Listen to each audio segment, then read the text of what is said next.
मैं आपको इस वीडियो में बताने वाला हूँ कि आप इस तरह के इंस्टाग्राम रील्स कैसे बना सकते हो, वो भी अपने मोबाइल फ़ोन से सिर्फ 10 सेकंड में। तो सबसे पहले मैं एक ऐप ओपन कर लेता हूँ।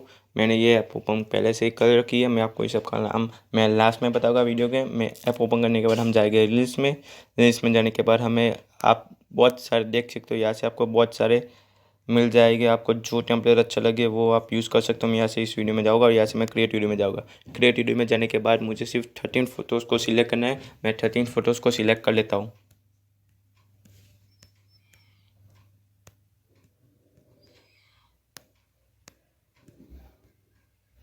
मैंने यहाँ से 13 फ़ोटोज़ को सिलेक्ट कर दिया। अब मैं यहाँ से कंफर्म करूँगा तो हमारी रिलीज वीडियो तैयार हो चुकी है।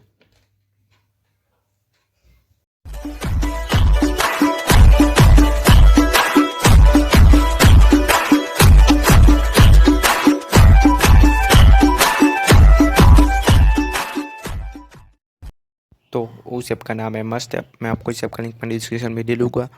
जो आप लोगों को वीडियो पसंद है तो प्लीज़ वीडियो को लाइक कर देना और चैनल को सब्सक्राइब कर देना।